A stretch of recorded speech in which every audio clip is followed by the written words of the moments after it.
Welcome to SV Union High School and Junior College. This is Deepa Fatke.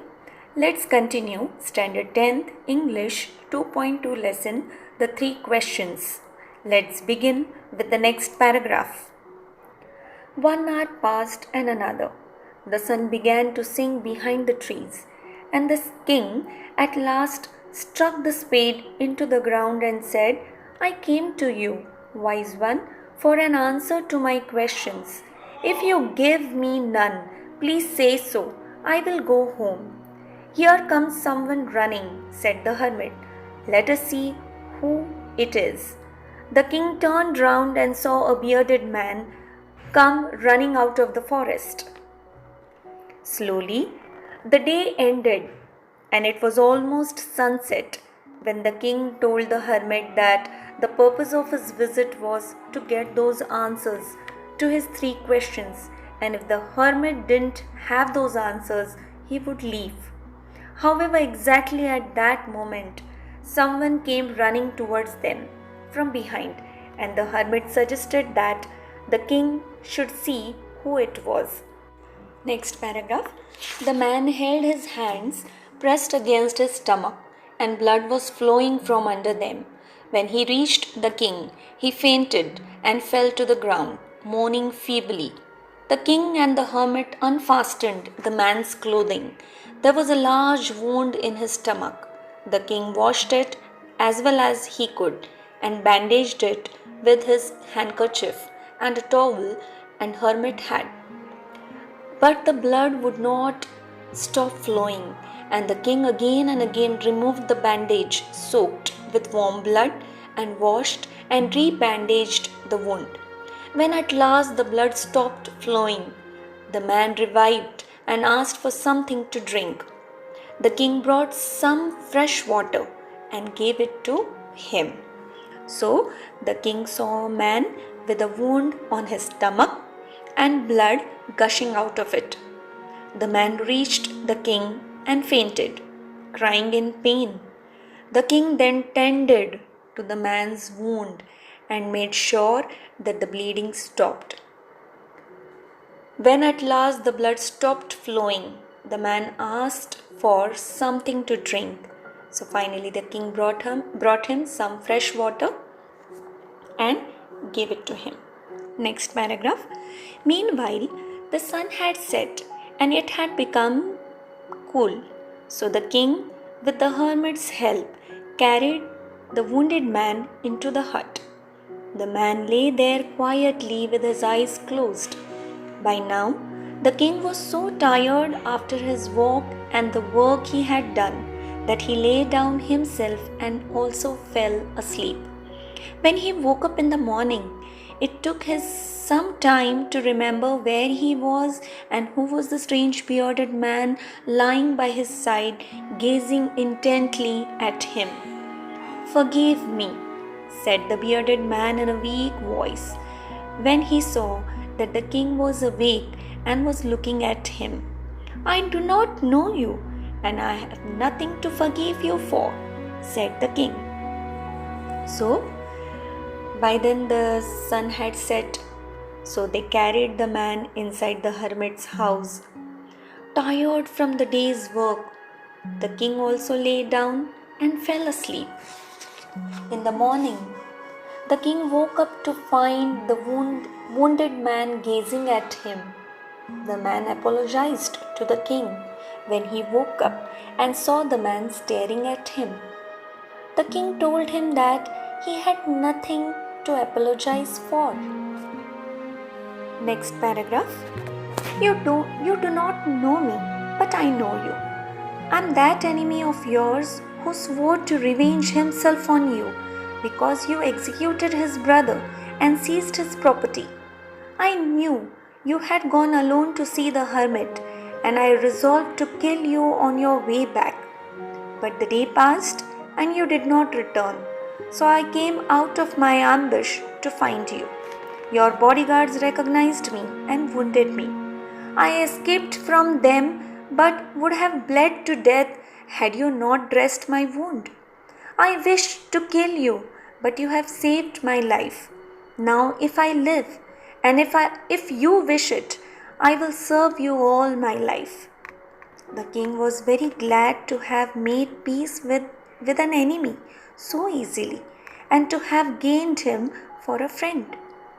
He not only forgave him but said he would send his men and his own physician to attend to him. The king then took leave of him and went out of the hut to look for the hermit. Before going away, he wished once more to beg for an answer to the questions he had asked. So now the king told him that he had nothing to apologize for. Then the man revealed that he was an enemy of the king who wanted to take revenge on him for killing his brother and taking away his property. He intended to even kill the king once he left the hermit's place. However, as the king did not return, he came out of his hiding. The king's guard recognized him and wounded, but he managed to escape and reach the hermit's place, where the king saved his life. Indebted by the king's generosity, the man vowed to serve him all his life. So now the king was also very happy to have made peace with an enemy and assured him the best medical care. But while going again, he asked about those 3 questions to the hermit. Next paragraph. Before going away, he wished once more to beg for an answer to the questions he had asked. The hermit was outside, on his knees, serving seeds in the beds that had been dug the day before. The king approached him and said, "For the last time, I pray you to answer my questions, wise man." "You've already been answered," said the hermit, still crouching on his thin legs and looking up at the king who stood before. So, while leaving, the king once again felt, so he asked about those 3 questions to the hermit, to which the hermit replied that his questions had already been answered. Next paragraph. "What do you mean?" asked the king. "Do you not see?" replied the hermit. "If you had not pitied my weakness yesterday and stayed to dig these beds for me, you would have gone back and been killed by that man. So the most important time was when you were digging the beds, and I was the most important man, and to do me good was your most important business." Let's continue with the same paragraph.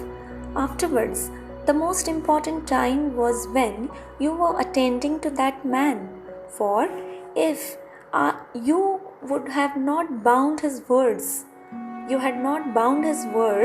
he would have died without having made peace with you.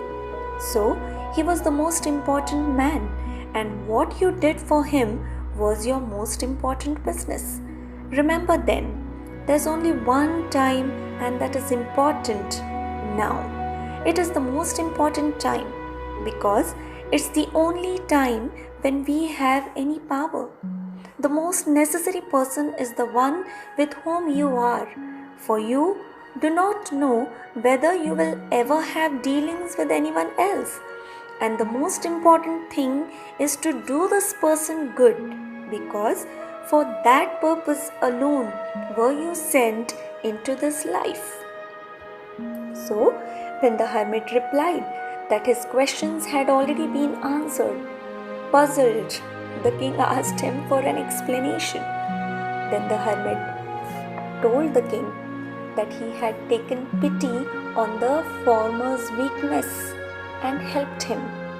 Had the king not done that, the man would have killed him on his way back.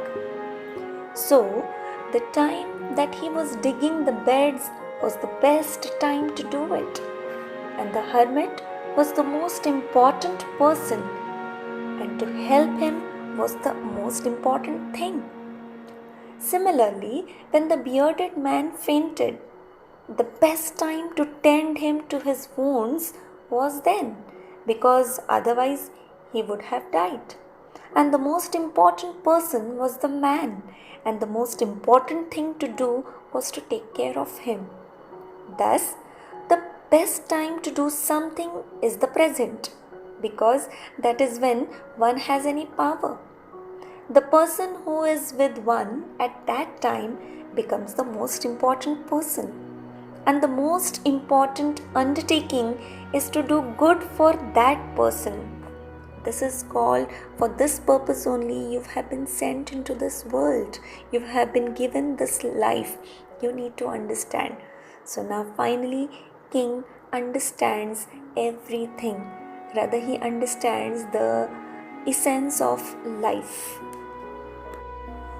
Children, we have completed the lesson, the 3 questions here. Do the textbook activities in textbook and personal response questions in your classwork. Thank you.